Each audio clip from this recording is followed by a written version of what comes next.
नमस्कार दोस्तों, आप सभी का स्वागत है मेरे चैनल इंग्लिश पोर में। यह एक ऐसा प्लेटफॉर्म है जहां आपको इंग्लिश बहुत ही सरल तरीके से सिखाई जाती है। अगर आपको मेरा चैनल पसंद आए तो मेरे चैनल को ज़रूर सब्सक्राइब कीजिए और बेल आइकन दबाना बिल्कुल ना भूलिए। और हाँ, वीडियो पसंद आए तो थम्स अप ज़रूर करिएगा।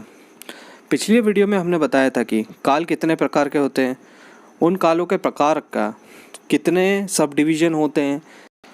यह वीडियो देखने से पहले उसको ज़रूर देखें, पर हाँ, इस वीडियो देखने के बाद आपके सारे टेंस के डाउट क्लियर हो जाएंगे। आपको 9 मिनट के अंदर 3 महीने का जितना भी कोर्स है सारा इसी वीडियो में ख़त्म हो जाएगा। सो पूरा वीडियो देखिएगा। धन्यवाद। चलिए शुरू करते हैं। आज हम पढ़ने वाले हैं टेंस। टेंस का मतलब होता है काल, यानी समय, यानी टाइम। वैसे तो टेंस हमने पिछले वीडियो में पढ़ा था, फिर भी आपको रिवीजन करवा देता हूँ। टेंस में बेसिकली 3 पार्ट होते हैं, प्रेजेंट, पास्ट और फ्यूचर। इनकी पहचान होती है प्रेजेंट से है, पास्ट में था और फ्यूचर में गा। मतलब कि अगर आखिरी में है, था और गा का प्रयोग हो तो आपको समझ में आ जाएगा प्रेजेंट है, पास्ट है या फ्यूचर है। अब बात करते हैं इनके पार्ट क्या होते हैं। बेसिकली अगर प्रेजेंट की बात करें तो प्रेजेंट में होगा present indefinite, present continuous, present perfect और प्रेजेंट परफेक्ट कंटिन्यूस। फिर पास्ट की बात करते हैं तो पास्ट में होगा past indefinite, past continuous, past perfect और पास्ट परफेक्ट कंटिन्यूस। और अगर फ्यूचर की बात करें तो फ्यूचर में होगा future indefinite, future continuous, future perfect और फ्यूचर परफेक्ट कंटिन्यूस।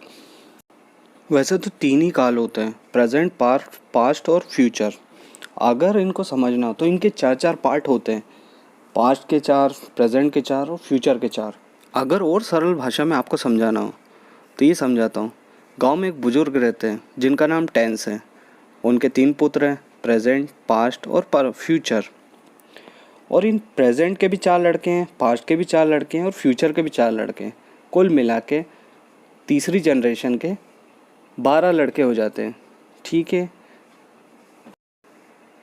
प्रेजेंट के बच्चों का नाम है present indefinite, present continuous, present perfect और प्रेजेंट परफेक्ट कंटिन्यूस। पास्ट के बच्चों का नाम है past indefinite, past continuous, past perfect और पास्ट परफेक्ट कंटिन्यूस। वैसे ही फ्यूचर के बच्चों का नाम है future indefinite, future continuous, future perfect और फ्यूचर परफेक्ट कंटिन्यूस। इस तरीके से 12 बच्चे हो जाते हैं, मतलब कि 12 टेंस हो जाते हैं। अब आपको समझ में आ गया होगा, उम्मीद करता हूँ। हमें टेन चार्ट क्रिएट करने के लिए 3 रो और 4 कॉलम की ज़रूरत पड़ती है। रो में हम रखेंगे प्रेजेंट, पास्ट और फ्यूचर, जिनके 4 पार्ट होते हैं, प्रेजेंट के भी 4, पास्ट के भी 4 और फ्यूचर के भी 4। और हम कॉलम में, एक कॉलम में रखेंगे इंडेफिनिट, फिर दूसरे में रखेंगे कंटिन्यूस, फिर परफेक्ट और फिर परफेक्ट कंटिन्यूस। इस तरीके से हमारे पास 4 कॉलम और 3 रो हो जाएंगे। सबसे पहले टेंस को जानने के लिए हमें ये पता होना चाहिए कौन सा हिंदी का वर्ड आखिरी में आएगा जिससे हम उसको पहचान सकें। अब देखते हैं इंडेफिनिट को कैसे पहचानें। प्रेजेंट इंडेफिनिट के आखिरी में आता है ता और ती, पास्ट इंडेफिनिट के ता और फ्यूचर के गा का प्रयोग होता है। फ्यूचर इंडेफिनिट के आखिरी में गा का प्रयोग होता है। तो इस तरीके से आपको पहचान में आ जाएंगे इंडेफिनिट के सारे सेंटेंसेस। हमें कंटिन्यूस और परफेक्ट कंटिन्यूस को पहचानना हो तो उसके आखिरी में रहा वर्ड हमेशा आएगा। खा रहा था, पी रहा था, सो रहा था, मतलब काम जारी है, लगातार चल रहा है। इस तरीके से हम कंटिन्यूस और परफेक्ट कंटिन्यूस को पहचान सकते हैं। अगर हमें कंटिन्यूस और परफेक्ट कंटिन्यूस में दोनों के बीच में अगर अंतर करना हो तो परफेक्ट कंटिन्यूस में हमेशा याद रखना समय का प्रयोग। मैं सुबह से खा रहा हूँ, मैं दोपहर से दौड़ रहा हूँ। इसमें एक समय बताया गया है, समय दर्शाया गया। और अगर किसी भी वाक्य में समय को दर्शाया जाता है तो वो परफेक्ट कंटिन्यूस के अंतर्गत आ जाता है। और अगर हमें परफेक्ट को पहचानना हो, परफेक्ट मतलब काम कंप्लीट हो चुका है, कंप्लीट हो चुका है, चुका वर्ड का हमेशा यूज़ होगा।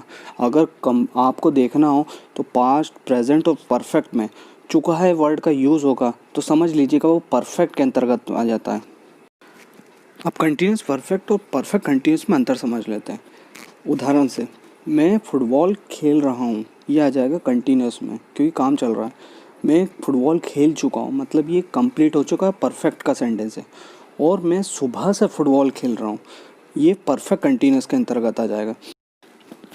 पास्ट टेंस में सभी के आगे था का प्रयोग होगा। था जहाँ भी आएगा आप समझ जाइएगा पास्ट टेंस है। जैसे कि वह गाना गाता था, इंडेफिनिट। वह गाना गा रहा था, कंटिन्यूस। वह गाना गा चुका था, परफेक्ट। और वह 2 साल से गाना गा रहा था, परफेक्ट कंटिन्यूस। फ्यूचर में सिवाय इंडेफिनिट में बाकी सब में होगा का प्रयोग होगा। बाकी सिर्फ इंडेफिनिट में गा का प्रयोग होगा, ठीक है। वह गाना गाएगा, इंडेफिनिट। वह गाना गा रहा होगा, कंटिन्यूस। वह गाना गा चुका होगा, परफेक्ट। वह 2 साल से गाना गा रहा होगा, फ्यूचर परफेक्ट कंटिन्यूस। अब हमें यह पता चल गया है कि कौन सा वर्ड आएगा तो कौन सा टेंस यूज़ होगा हिंदी में। अब देखते हैं इंग्लिश में कैसे पहचानें और कैसे सेंटेंस मेकिंग करें। यही टेंस चार्ट अब शुरू होता है। इंडेफिनिट टेंस में एस और ई एस का प्रयोग होता है। अगर O X C H double S S H का प्रयोग होता है वर्ब के अंदर, क्रिया के अंदर, तो ई एस का प्रयोग होगा। अदरवाइज एस का प्रयोग होगा। पर इसमें भी एक बात का ध्यान रखना पड़ेगा, जब भी प्लूरल हो सब्जेक्ट तो वर्ब का फर्स्ट फॉर्म लगेगा, और बाकी में अगर सिंगुलर हो तो एस और ई एस। डज जो रहेगा वो हमेशा एक वचन के साथ प्रयोग होगा और डू हमेशा बहुवचन के साथ। अब बात करते हैं कंटिन्यूस। कंटिन्यूस में इज ए मार का प्रयोग होगा। एम का प्रयोग हमेशा आई के साथ होता है। इज हमेशा सिंगुलर के साथ प्रयोग होगा और आर हमेशा प्लूरल के साथ प्रयोग होगा। वैसे ही परफेक्ट टेंस में हैज़ और हैव जुड़ जाएंगे, और परफेक्ट कंटिन्यूस में हैज़ बीन और हैव बीन उसके साथ टाइम मेंशन होगा। अब बात करते हैं पास्ट इंडेफिनिट की। पास्ट इंडेफिनिट ऐसा एक होता है, ऐसा टेंस है जिसमें वर्ब का सेकंड फॉर्म यूज़ होता है। बाकी सब में या तो वर्ब का फर्स्ट फॉर्म यूज़ होगा या वर्ब का थर्ड फॉर्म। और जब इसका इंट्रोगेटिव बनाते हैं तो इसमें डिड के साथ फर्स्ट फॉर्म यूज़ होता है, ये याद रख लेना। वैसे ही पास्ट कंटिन्यूस में वॉज वर्ब का प्रयोग होगा। साथ ही साथ परफेक्ट पास्ट परफेक्ट में हैड का प्रयोग होगा, और पास्ट परफेक्ट कंटिन्यूस में हैड बीन का प्रयोग होगा। फ्यूचर में विल और शाल का प्रयोग होगा। आई और वी के साथ शाल का प्रयोग होगा, बाकी सबके साथ विल का प्रयोग होगा, ठीक। फ्यूचर कंटिन्यूस में विल बी और शाल बी का प्रयोग होगा। जहाँ पे रहा होगा प्रयोग होगा वहाँ पे विल बी और शाल बी का प्रयोग होगा। वैसे ही चुका होगा में विल है और शाल हैव का प्रयोग होगा। वैसे ही फ्यूचर परफेक्ट कंटिन्यूस में रहा होगा के साथ विल हैव बीन और शाल हैव बीन का प्रयोग होगा। अब हमें पता चल गया है कि हेल्पिंग वर्ब अगर रहा है आएगा तो इसे मार लगता है, चुका है आएगा तो हैज़ हैव आएगा, चुका था आएगा तो हैड का प्रयोग होगा, या फिर रहा होगा आएगा तो विल बी और शाल बी का प्रयोग होगा। अब हम सारे सेंटेंसेस का एक बेसिक रूल देखते हैं। अब हम देखते हैं बेसिक रूल जिससे हम कोई भी सेंटेंस को बना सकते हैं। सबसे पहले आता है सब्जेक्ट। सब्जेक्ट यानी कि राम श्याम गीता सीता वगैरह वगैरह। फिर आती हेल्पिंग वर्ब मतलब सहायक क्रिया, is am are was were shall will. फिर आती मुख्य क्रिया, play run walk write read सिंग।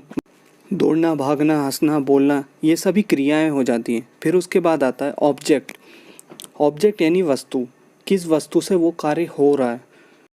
जब हम सेंटेंस बनाते हैं तो subject, helping verb, main verb और फिर ऑब्जेक्ट। अगर नेगेटिव बनाते हैं तो हेल्पिंग वर्ब और मेन वर्ब के बीच में नॉट लगा देते हैं। और जब इंट्रोगेटिव बनाते हैं तो इंट्रोगेटिव में मेनली हम हेल्पिंग वर्ब को आगे ले आते हैं और सब्जेक्ट को दूसरे नंबर पे ले आते हैं, एक्सचेंज हो जाता है।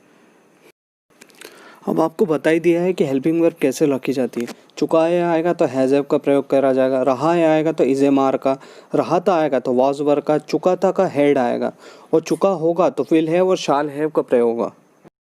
हमने ये समझ लिया हेल्पिंग वर्ब अलग अलग टेंसेस में किस तरीके से प्रयोगी। अब देखते हैं वर्ब कैसे प्रयोगी अलग अलग टेंसेस में। चलिए अब देखते हैं। अगर इंडेफिनिट होगा तो वर्ब के साथ एस और ई एस का प्रयोग होगा। अगर पास्ट इंडेफिनिट वर्ब का सेकंड फॉर्म यूज़ होगा।